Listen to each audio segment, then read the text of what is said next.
Good morning, it's time for block 11 of the Sixpenny Memories Sew Along, and we're just going to do a simple rail fence block, but it's perfect for getting rid of all of those scraps. Now, to make a 12.5 inch block, you're going to need 1.5 inch strips, and your strips need to be at least 6.5 inches long. In fact, a bit longer is much better because you can trim it down. So you're going to select your strips, and I've pre-cut some here, and I like to sew my strips into pairs. And to do this block, you're going to need 6 strips, 6 different colours, and you want them to be, I'm saying the width of the fabric, about 30 inches long. So each of the strips about 30 inches long, and that means you'll get your 4 blocks out. If you haven't got the length there, then what you'll need ultimately are 24-inch different strips that are at least, I would go for 7 inches because we are going to cut them down. So that's 24 strips at 7 inches, or 6 strips, either the width of the fabric or at least 30 inches. So I like to sew them in pairs, as I said. And what you're going to do first of all is just lay out your strips how you want them, in what order you want them. So if you can see, this is just one I did earlier on. And once you're pleased with the order, you can mix them around. There are absolutely no rules. Put your 2 strips right sides together, and we're going to take them over to the sewing machine, and I'll show you how we'll do that. Now, once again, I'm using a 1/4 inch seam allowance, and I'm using the 1/4 inch foot on the machine. And this is my 1/4 inch foot here. It hasn't got a guide on. I quite like this one without the guide. I use it for all sorts. But it's entirely up to you whether you use this particular one, the one with a 1/4 inch guide, or alternatively, grab yourself a little ruler, and we sell the set of 3 rulers. Oops, I'll just get that onto there. Set of 3 rulers on the website, or your 6.5 inch or 6 inch by 1.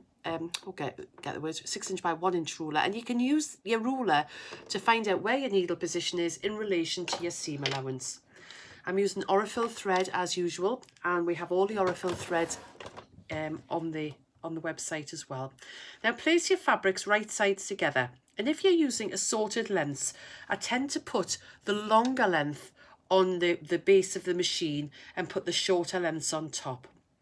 And I'm just going to use a straightforward 1/4 inch seam allowance, as I say, and sew down the length. And this is a really good way of practicing sewing straight. Now, you can either pin your seams together, or as I'm doing, I've just laid them on the top, and I would just keep checking. And particularly if I've got a longer length, then I would stop and just make sure that my 2 strips are aligned, and sew all the way to the bottom. Now, one of the things that people do when they're sewing straight lines is they get to this bottom here and they lose a little bit of concentration and they go off. It's good to sew all the way off that edge, okay? Once you've done that, you're going to do that with all of your pairs, and you could chain piece that, of course. Now, what next thing I like to do is, once I've sewn this along here, is to take it to my ironing board, bring you around here and just tip you a little bit further down. And I'm using the actually this is a 17 by 12 inch wool mat. And I like to press them in the pairs as I go along. And the reason for that is it's just a much easier amount of fabric and seams to deal with. So I've set the seam, I'm using the prim iron, and I just press it along there.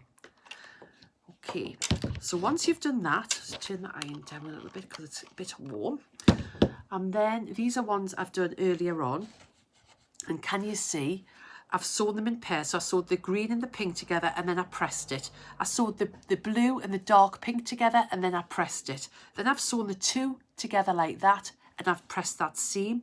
And now finally, I'm going to add this one on here, and I'm going to put that onto there like that. And we're going to take it back, and we're going to sew along this seam as well. So I'll just take you back to the sewing machine. Take it up to here, and it's exactly the same again, sewing all the way down.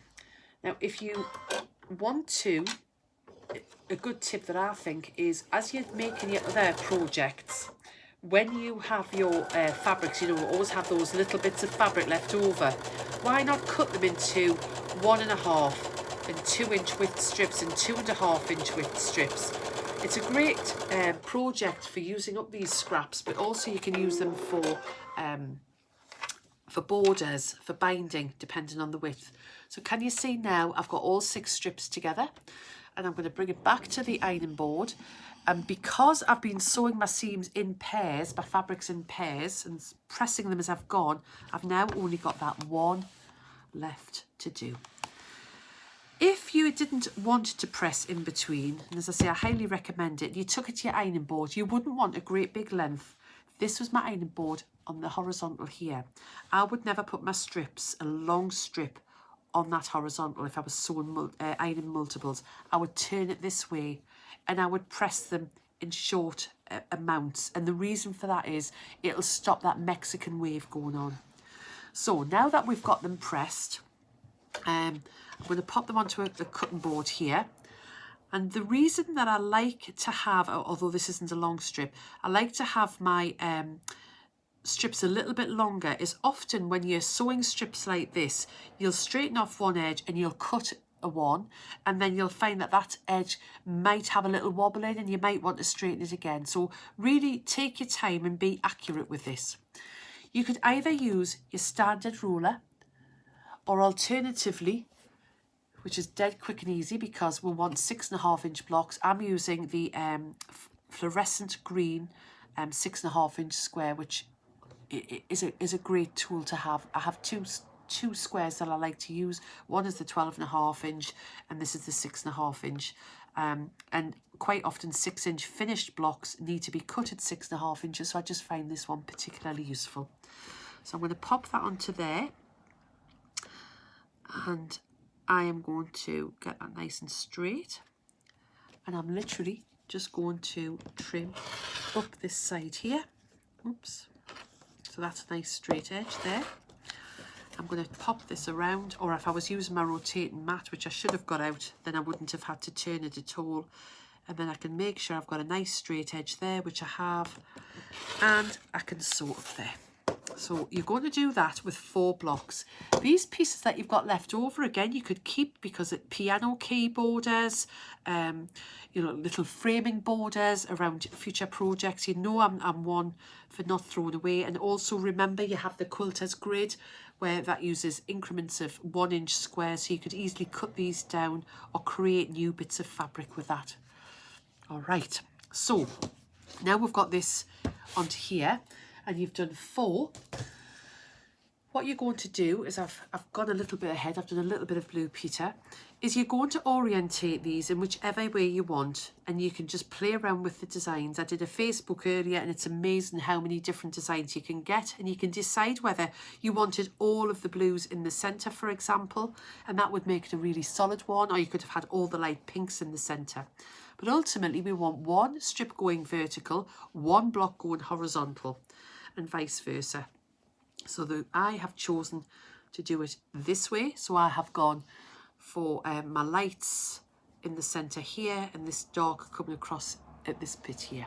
Once you've done that, you're going to flip this block onto this block, and the nice bit about this one is this particular one hasn't got any seams in it, so this is what I'm going to have to sew, so I haven't got any issues there. And my stretchy one is going on the bottom, and you can have a pins, or we can just go for it, and I will just go for it. I'm going to sew these right sides together, and you're going to do this, I'll take this back to the sewing machine, you're going to do this with both pairs, because you're going to need, remember, 4 pairs to go in your block. So take that down there, just pop that down there like that. It's very quick, it's a very quick block, great way, as I say, of using up all your scraps.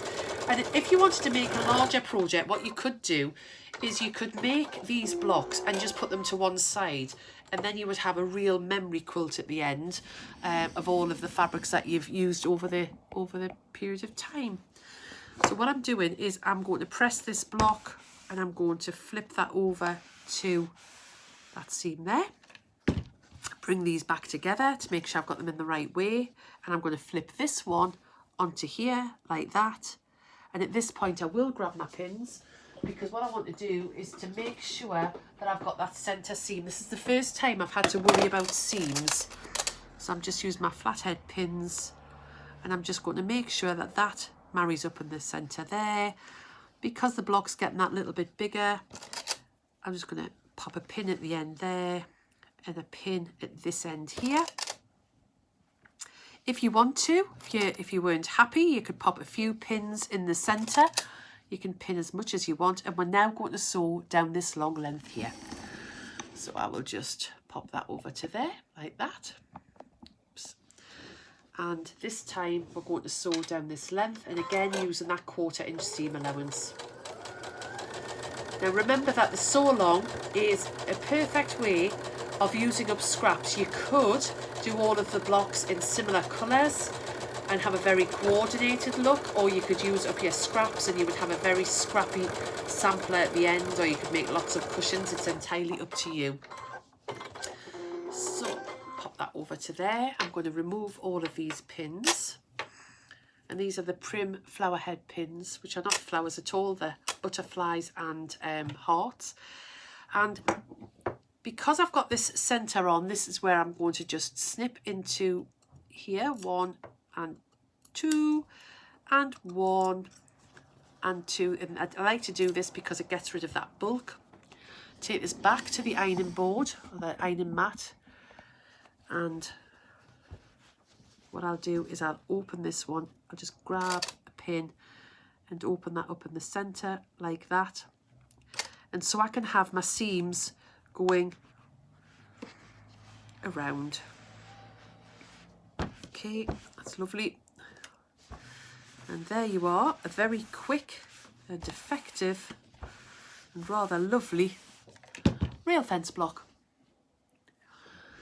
So I do hope you've enjoyed watching that. As I say, there's lots of other blocks. We're up to 11 now on the YouTube channel, or you can join me live every Saturday morning at 10 o'clock where we do the next block.